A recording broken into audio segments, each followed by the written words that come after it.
सबको जय मसीह की। मसीह जगत में सबसे ज्यादा सबसे अधिक इस्तेमाल होने वाला शब्द आत्मिकता या आत्मीय जीवन। मुझे सवाल आती है, मेरे दिमाग में बात आती है, सचमुच में आत्मिक जीवन कैसे शुरू करें और ये आत्मिकता और आत्मिक जीवन सचमुच में है क्या? What is spiritual life in real?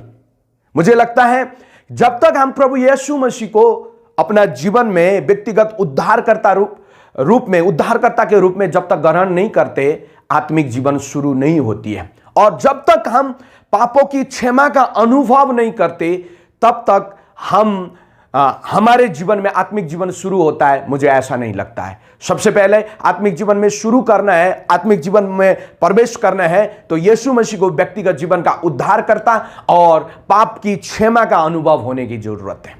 जब हम आगे बढ़ते हैं इस बातों में, आत्मिक जीवन में, तो हमारे आत्मिक जीवन को चलायमान करने के लिए, जैसे हमारा स्वयं ट्रिनिटी का थर्ड पर्सनालिटी पवित्र आत्मा हमारी सहायता करते हैं। हम बहुत सारे प्रचार में भी सुनते हैं। फिर अब जब आगे बढ़ेंगे, विचार करते हैं, तो सचमुच में फिर हम किसको देखकर आत्मिक जीवन की सुधार करें और हम किसके पद चिन्हों पर चलकर आत्मिक जीवन परिवर्तित करें या आत्मिक जीवन को बनाए रखें। जैसे पतरस की पत्री में कहता है, वो तुम्हारा आदर्श है, मसीह तुम्हारा आदर्श है। हमें यहां से समझ में आ जाता है कि हम अपने आत्मिक जीवन को उस पद चिन्हों पर चलकर सही कर सकते जिस पद चिन्हों पर प्रभु यीशु मसीह चला, या स्वयं प्रभु यीशु मसीह का कैरेक्टर। कहने का मतलब कि आत्मिकता या आत्मिक जीवन ऐसा परिवर्तन है, या आत्मिकता ऐसा परिवर्तन है जो प्रतिदिन आपको मसीह यीशु सा बनने के लिए सहायता प्रदान करता है। एक बार फिर से आपको बता देना चाहता हूं, आत्मिकता एक ऐसी परिवर्तन है जो प्रतिदिन आपको मसीह यीशु जैसा बनने के लिए सहायता प्रदान करता है। और जब हम वापस आते हैं तो आत्मिकता के अंतर्गत गलातियों के पत्र 5:22 में भी हम पढ़ते हैं, प्रेम, आनंद, धीरज, और उससे आगे में और बहुत सारे स्वभाव है जिसको हम कहते हैं पवित्र आत्मा का फल। और ये चीज मसीह यीशु के जीवन में हमने देखा है। और सचमुच में जब आदमी, एक व्यक्ति, कोई भी प्रभु यीशु मसीह का अनुयायी है, आत्मिक है बोलकर हम कैसे समझे? हो सकता है मैं उसके जीवन को और मसीह यीशु के जीवन को देखता हूं, जब उसके जीवन में नम्रता, मसीह यीशु की नम्रता जैसे डेवलप्ड होती है, तो मैं कहूंगा ये आत्मिक व्यक्ति है, क्योंकि इसमें नम्रता का फल है। या जैसे यीशु मसीह है, विश्वास योग्य थे या आज्ञाकारी थे, और वचन में जैसे कहता है कि वो पुत्र होने पर भी दुख उठाकर आज्ञा मानने सीखा। कहीं ना कहीं वो जो है आज्ञाकारिता भी एक आत्मिक जीवन का एक पहलू है जिसके द्वारा हम आत्मिकता की सीढ़ी चढ़ते हैं।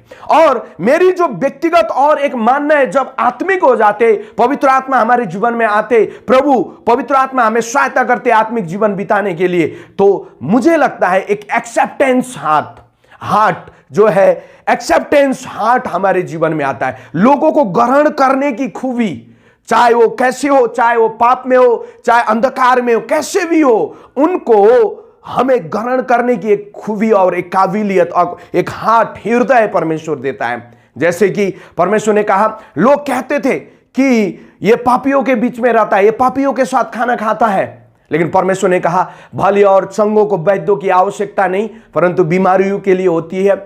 मैं धर्मियों के लिए नहीं, परंतु पापियों के लिए आया हूं। सचमुच में अगर आपके जीवन में प्रभु यीशु मसीह जीवित है, सचमुच में आपके जीवन में प्रभु यीशु मसीह है, पवित्र आत्मा की सामर्थ्य या पवित्र आत्मा का स्वभाव, उसका नौफल है, सचमुच में आप किसी भाई को बुराइयों में देखकर उससे नफरत नहीं करोगे, लेकिन आपके हृदय में एक ग्रहण करने का, एक्सेप्टेंस करने का हार्ट आएगा, और सचमुच में आपकी आत्मिकता उसको क्या करेगा? इन्फ्लुएंस करेगा, और सचमुच में वो भी आपके जरिए एक आशीष का कारण बनेगा।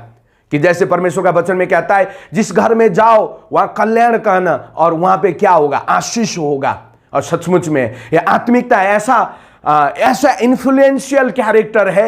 आप चाहे वो पापी के बीच में जाओ, चाहे गलत स्वभाव के लोगों के बीच में जाओ, वो आपको इन्फ्लुएंस नहीं करेगा, लेकिन आपका गॉडली कैरेक्टर उनको क्या करेगा? इन्फ्लुएंस करेगा। मैं कंक्लूड करने चाहूंगा मेरे बातों को कि आत्मिकता के अंतर्गत एक इन्फ्लुएंस कैरेक्टर, उसके अंतर्गत लोगों को एक्सेप्टेंस आपका हार्ट होगा, जो लोगों को ग्रहण करने का, लोगों को प्यार करने का, लोगों को उस सिचुएशन से, उन बुराइयों से, उन एडिक्शन से निकलने के लिए परमेश्वर सहायता प्रदान करता है। और मेरी अंडरस्टैंडिंग में आत्मिकता का एक यही भाग है जो आपको लोगों को प्रेम करने सिखाता है, जो आपको लोगों को ग्रहण करने सिखाता है, और आपको लोगों के साथ उठना बैठना और करीबी से उनको प्रेम करना, उनके साथ रहने सिखाता है। प्रभु का धन्यवाद करें और इस वचन से आपको प्रभु आशीषित करे। सबको जय मसीह की।